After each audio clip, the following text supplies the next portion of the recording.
गरीब बुजुर्ग और गर्म चादर। सर्दियों की वो रात गैर मामूली हद तक सख्त थी।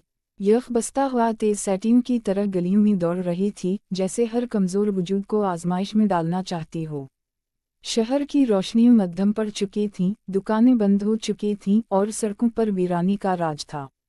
बादलों ने चंद को ऐसे घेर रखा था जैसे अंधेरा हर तरफ फैल गया हो। इन्हीं सुनसान गलियों के एक खामोश कोने में एक गरीब बुजुर्ग दीवार के साए में बैठे थे। उनकी कमर झपकी हुई थी, चेहरा झुर्रियों से भरा और सफ़ेद दाढ़ी में सर्दी की नमी बस चुकी थी।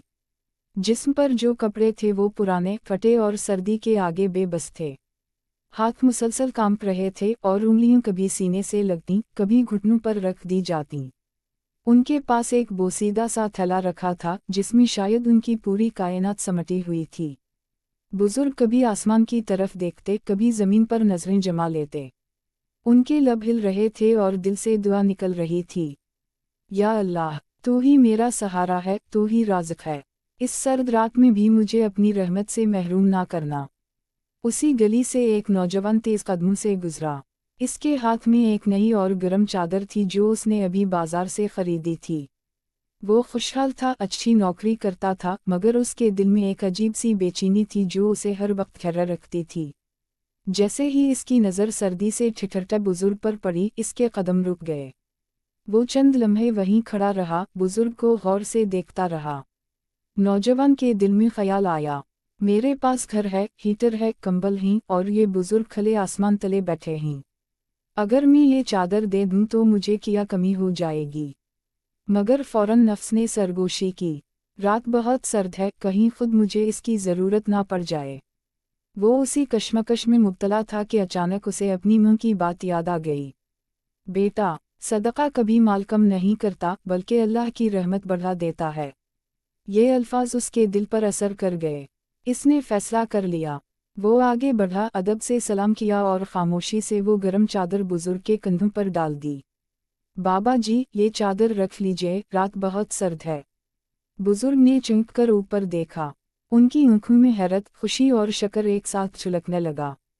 कांपते हाथों से चादर को थामकर इन्होंने आसमान की तरफ देखा और रंधी हुई आवाज में कहा, बेटा, अल्लाह तुम्हें इसका बेहतरीन बदला दे। तुमने एक चादर नहीं दी, तुमने मेरे लिए उम्मीद और हौसला खरीद लिया है। नौजवान का दिल भर आया।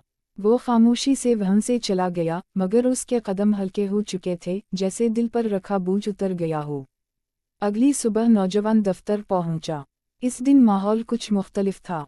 अचानक बास ने सबको मीटिंग रूम में बुलाया। कुछ ही देर बाद ऐलान हुआ कि कंपनी एक नए बड़े प्रोजेक्ट का आगाज कर रही है और इसकी जिम्मेदारी उसी नौजवान को दी जा रही है, साथ ही इसकी तनख्वाह में भी इजाफा किया जा रहा है। नौजवान हैरान रह गया। उसके दिल में फौरन पिछली रात का मंजर ताज़ा हो गया। उसने दिल ही दिल में कहा, या अल्लाह, ये तो तेरी रहमत है। इधर गरीब बुजुर्ग ने भी वो रात पहली बार सुकून से गुजारी। गरम चादर ने सिर्फ उनके जिस्म को नहीं बल्कि उनके दिल को भी गर्मा दिया था।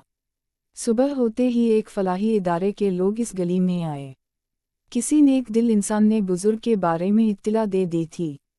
इन्हें शेल्टर होम ले जाया गया, जहां गर्म खाना, साफ कपड़े और इज्जत के साथ रहने की जगह मिली। बुजुर्ग की आंखों से शक्र के आंसू बहने लगे। ऐ मेरे रब, तू वाकई अपने बंदों पर मेहरबान है, बस नीयत का एक कदम चाहिए। कुछ दिन बाद नौजवान उसी गली से दोबारा गुजरा। बुजुर्ग को वहां ना देखकर उसने दिल में दुआ की। इत्तिफाक से एक शेल्टर होम के बाहर उनसे मुलाकात हो गई। बुजुर्ग ने मुस्कुरा कर कहा, बेटा, तुम्हारी एक चादर ने मेरी जिंदगी बदल दी। अल्लाह ने मुझे भी सहारा दिया और तुम्हें भी बरकत दी। नौजवान की आंखें नम हो गईं। इसे समझ आ गया कि सदका सिर्फ देने वाले के माल से नहीं बल्कि खलूस नीयत से कबूल होता है। हमें भी चाहिए कि इस सर्दी के मौसम में अपने इर्द गिर्द ज़रूर नज़र डालें। अगर हमारे बस में हो तो किसी ज़रूरतमंद को गर्म कपड़े, कंबल, चादर या एक वक्त का खाना ज़रूर दें। शायद हमारी एक छोटी सी मदद किसी की पूरी रात आसान बना दे। और हमें खबर भी ना हो कि अल्लाह उसी अमल के बदले हमारी ज़िंदगी के मसाइल आसान फरमा दे। याद रखें, सदका सिर्फ माल से नहीं होता। कभी एक चादर, कभी एक मुस्कुराहट, और कभी खुलूस से की गई नीयत अल्लाह की बड़ी रहमत का सबब बन जाती है। आइए इस सर्दी में किसी के लिए रहमत बने। شاید اللہ ہماری وجہ سے کسی کی دعا قبول فرما لے۔ Thanks for watching. Like, subscribe and share.